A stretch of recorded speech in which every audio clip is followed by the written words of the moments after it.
English grammar ভীতি জয় করতে আমরা ধীরে ধীরে আগাচ্ছি ব্যারন্স টোফেল 10th এডিশন নিয়ে। আজকে আমরা আলোচনা করব ব্যারন্সের 10th এডিশনের প্রবলেম নাম্বার 13 নিয়ে। অর্থাৎ গত 12টা ক্লাস হয়েছে এটা টপিকস, এখন থেকে তো ধারাবাহিকভাবে প্রেফারেন্স উড রেদার ব্যারন্সের প্রবলেম নাম্বার 13 হচ্ছে উড রেদার। তবে উড রেদারে কিন্তু অনেক ব্যবহার আছে, have to, has to, had to, had better. এদের যেমন একটাই ব্যবহার, হ্যাভ টু মানে অবশ্যই করতে হবে এমন বোঝাতে, there is no alternative way, you have to pray almighty, আপনাকে সৃষ্টিকর্তার প্রার্থনা করতেই হবে, কোনো বিকল্প নেই।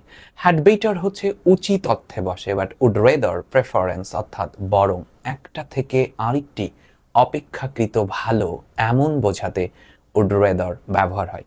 যে আপনার আঙুল কেটে গেছে, you would rather go to doctor than sit here, এখানে বসে থাকা থেকে ডাক্তারের কাছে যাওয়া ভালো।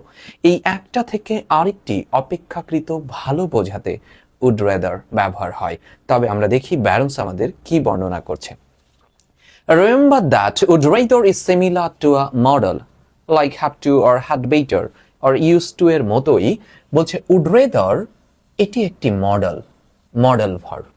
Although would rather appears to be a past, would rather will এর past যেহেতু would, এটা দেখে মনে হতে পারে যে এটি একটি past tense, কিন্তু would rather expresses প্রকাশ করে preferences অর্থাৎ বরংকে প্রকাশ করে, এটা নয় বরং এটা in present and future time হতে পারে। এবং উড রেদার এর পরে আই উড রেদার ড্রাইভ ভার্বের বেস ফর্ম বসে, ভার্ব ওয়ার্ড বসে।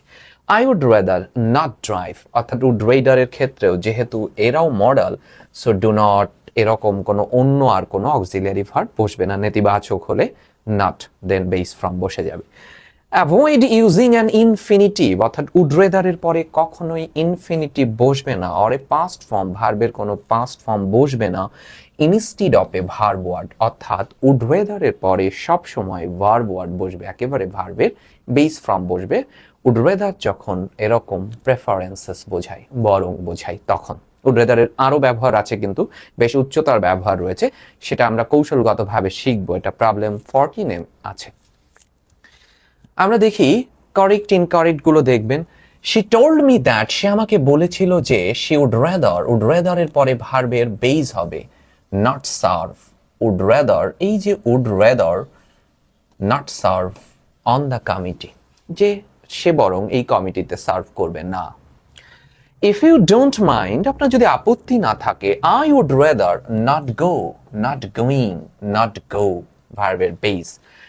I would rather না, আমি যাব না, আপনার যদি আপত্তি না থাকে, ফিউচার বোঝাচ্ছে। He said that, সে বলেছিল যে, he would rather went, would rather এর পরে ভার্বের বেস go হবে, এই যে he would rather go to a small college instead of to a large university, এর পরিবর্তে সে একটা ছোট্ট কলেজে গিয়েছিল, বরং এটার থেকে এটা। I would rather writing, would rather এর পরে ভার্বের বেস হবে this than print it because print it because I don't print well, আমি যেহেতু ভালোভাবে প্রিন্ট করতে পারি না, তাই I would rather write this, আমি বরং এটাকে প্রিন্টের থেকে হাতেই লিখি, বরং বোঝাচ্ছে। গ্রেগ উড রাদার এর পরে, এই যে would rather subject, would rather এর পরে ভার্বের বেস হবে হ্যাভ, হ্যাজ, হ্যাড এর বেস ফর্ম কে have. Greg would rather have a Pepsi than a beer, বিয়ারের থেকে পেপসি সে বেশি অধিকতর শ্রেয় তার কাছে। আমরা দেখি এই যে দুটো প্রশ্ন, এটা প্রচুর বাংলাদেশের কম্পিটিটিভ এক্সামে অনেক দেখা গেছে ব্যারন্স থেকে হুবহু তুলে দিয়েছে, ঠিক আছে। রডোডেন্ড্রোডস, এটা একটা গাছ। উড রাদার এর পরে ভার্বের base form grow in shady places, ছায়া জায়গাতে, অ্যান্ড সো উড অ্যাজলস, এটা একটা মানে এগ্রিমেন্টের মধ্যে হয়েছে। এগ্রিমেন্ট বুঝতে পারছেন? যেমন আমি বললাম শি, ধরেন খেয়াল করেন, শি লাইকস টু ফ্লাই, সে উঠতে পছন্দ করে, ওই কনসেপ্টটা আমি একটু বলতেছি। And her brother does too, ওটা সো দিয়ে করেছে তাই না, and so does her brother, এভাবে লিখতে পারি, ডাজ হার ব্রাদার মানে কি, সে উঠতে পছন্দ করে, and so does her brother, তার ভাইও করে। ঠিক একইভাবে rhododendrons would rather grow in shady places and so would, এই উডটা এখান থেকে গেছে। অ্যান্ড সো উড এজলস, এটাও আরেকটি গাছ, এজলসও ছায়া জায়গাতে জন্মাতে পছন্দ করে।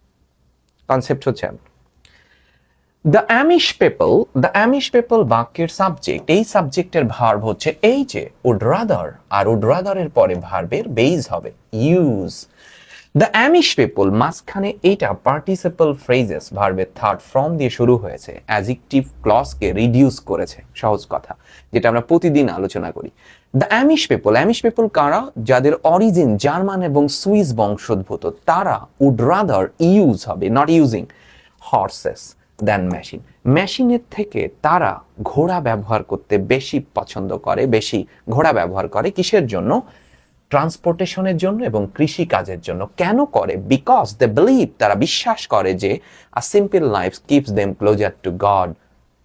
কি কি দারুণ বললো, সিম্পল লাইফই ঈশ্বরের কাছে রাখবে। যান্ত্রিক জীবনের দিকে আপনারা যায় না, বুঝতে পারছেন? আমি যেমন খুব সরল জীবন যাপন করি, আমার কোনো উচ্চাকাঙ্ক্ষা নাই, নাই, একদমই নাই। এই ঘুরি ফিরি, কোনো গোলও নাই আসলে। পড়াইতে ভাল লাগে, সো পড়াই, এই কোনো গোল টোল কিচ্ছু নাই। কি দারুণ বললো, ওহো। কারা এরা? The Amish people. Amish people কারা ছিল? জার্মান এবং সুইসদের, একটু হারাই গেলাম এই লাইনটা পড়ে, জার্মান এবং সুইস বংশোদ্ভূত এরা। এরা উড রাদার, উড রাদারের পরে ভার্বের কি হবে? বেজ হবে ইউজ হর্সেস দেন মেশিনের থেকে তারা ঘোড়া বেশি ব্যবহার করতো ট্রান্সপোর্টেশনের জন্য এবং কৃষি কাজের জন্য। কারণ তারা বিশ্বাস করতো যে আ simple life keeps them closure to God, ঈশ্বরের কাছে, সরল জীবনই ঈশ্বরের কাছে রাখে। অসাধারণ তত্ত্ব, আজ থেকে এটাকে মনে প্রাণে ধারণ করেন, জীবনে শান্তি পাবেন, একদম সাইলেন্ট হয়ে যান, ট্রাঙ্কুয়েল, কাম অ্যান্ড সাইলেন্ট, একেবারে টোটালি সব উদ্বেগ থেকে দেখবেন যে ওইসব মেডিটেশন টোন করা লাগবে না। এই লাইনটাকে ধারণ করেন, a simple life keeps us, দেন না, দেন মার বলবো না, a simple life keeps us closer to God, ঈশ্বরের কাছে রাখবে। সো ইংরেজি ব্যাকরণকে আমরা খুব খুব সুন্দর করে, আমরা অনেকগুলো ক্লাস নিয়েছি জব কোর্সে, আই থিঙ্ক, হ্যাঁ ক্লাসে আমার কিছুদিন অসুস্থতা ছিল, ক্লাসের রুটিন একটু এলোমেলো হয়েছে, বাট ক্লাস নিয়ে পার্টিকুলারলি কন্টেন্ট নিয়ে এবং ক্লাস লেকচার নিয়ে আমি বিশ্বাস করি কারোরই আসলে কমপ্লেন নাই। হ্যাঁ, টাইমটা আমরা ফিক্স করে দিয়েছি, কিন্তু অলরেডি আমাদের গ্রুপে দেওয়া হয়েছে, দুটো ব্যাচ এখন চলতেছে, জব বেসিক কোর্স এবং বিসিএস রিটেন ক্লাসটা, যেটা শনি সোম বুধ হচ্ছে রিটেন ক্লাস হবে, রবি মঙ্গল বৃহস্পতি হচ্ছে জব ক্লাস হবে। এবং এই সপ্তাহ থেকে আমরা ব্যাক করব, অনেক ভেবেচিন্তে আজকে আমরা টাইমটা ফিক্সড করেছি।